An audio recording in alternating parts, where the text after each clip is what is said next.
haircut? 2 on the sides, just a nice little trim up top, shape up the face. No buzz cut? No. Not for me. How was it different playing at ASU versus FSU? The humidity, for one. Going from 110% every single day to 5%, the ball flies different. I said that as a joke, but it really is a factor. The wet air, it kind of weighs the ball down. But here it tends to fly a little longer, stay up in the air a little higher. It's kind of better kicking conditions.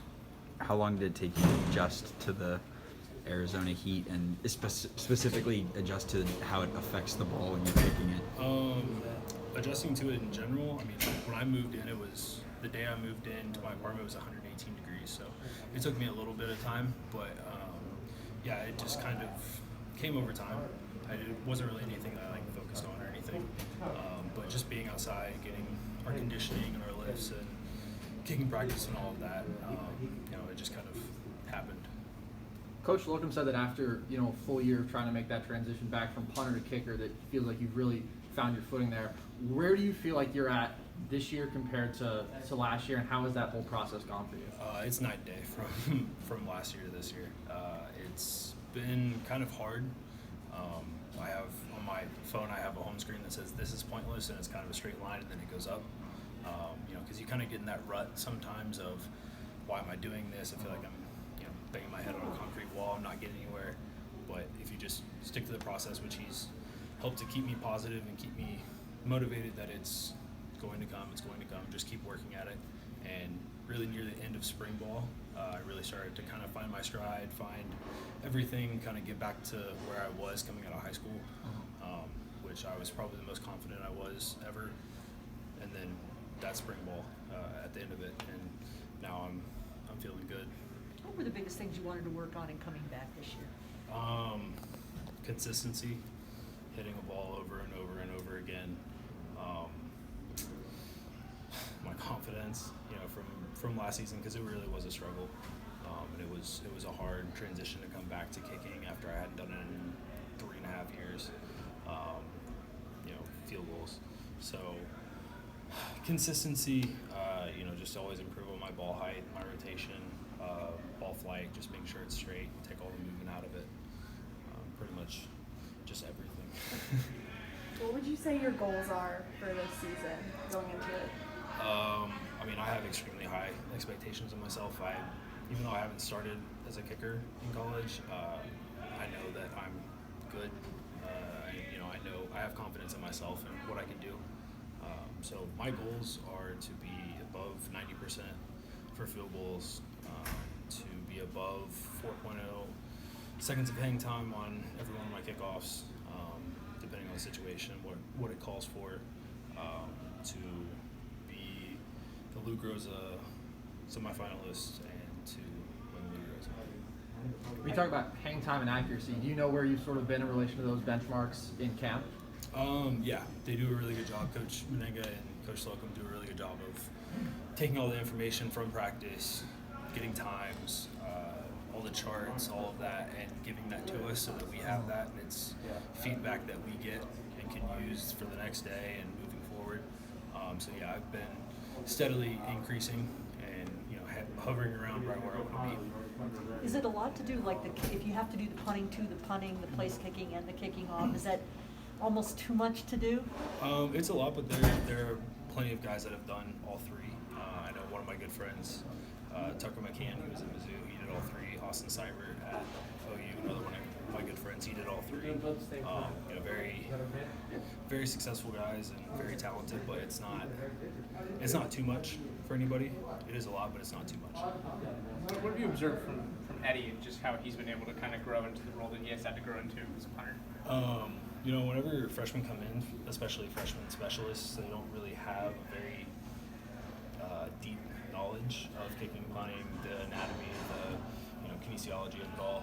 But I would say he and Jace, whenever Jace got here last year, they both have extremely high knowledge of how bodies work, how physics, all of that. And he's been very, very impressive, especially for a true freshman. He's been very impressive. How have you kind of been able to help him because of your background as a punter and him being new and not having that knowledge? How have you kind of stepped into that role? Just trying to, if I see something, I, with his permission, say something about it. If I see one or two things or game situations or, in a game we would want to focus on this and not this or, other things like that. Just trying to, because I have heard, a lot of knowledge from my experience. I want to try and pass that on and make it useful to the guys that it can be useful to. Is there anything specifically that you can remember, like you've helped him in camp so far? I think one day his going from his drive to his plant step and his punts, he was kind of speeding up his tempo a little bit. So just trying to help him slow that down and keep the same tempo throughout the entire process. I know you've worked with Michael Turk as he was your holder, and then now you've got Ethan.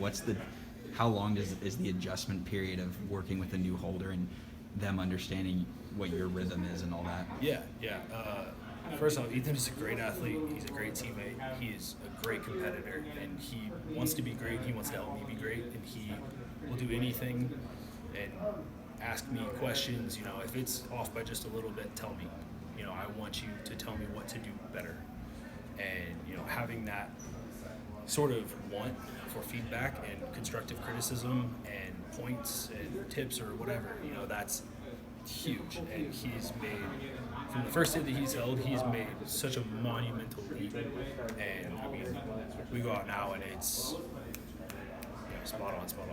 So it's been awesome. It normally takes guys a long time, but like I said, he's a great athlete. He has great hand-eye coordination, great understanding now of what we're doing and why we do things and what I prefer is, compared to other kickers or whatever. And so it's been a really pretty smooth transition, which is not always the case. Jace was just telling us that you've really taken on a mentorship role with him. He said almost like a father figure. Sort of how has your relationship with him developed? He's a great kid. You get a lot of freshmen that come in and think that they're all of that and high and mighty, big chest.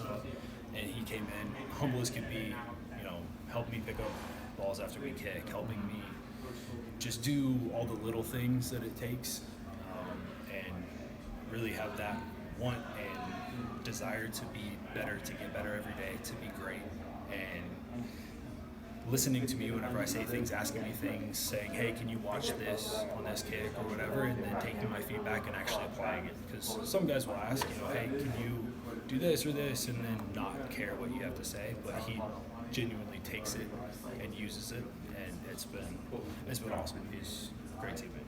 What have you seen out of some of the returners? They're catching, getting off the spot quick. It's pretty consistent where they're catching the ball and their body position when they're catching it. They're fast. Whenever they're returning, I have to take a pretty wide angle to try and cut them off. But that's definitely a strong position for our special teams. Thanks, Logan. Awesome. Thanks, Logan. Appreciate it.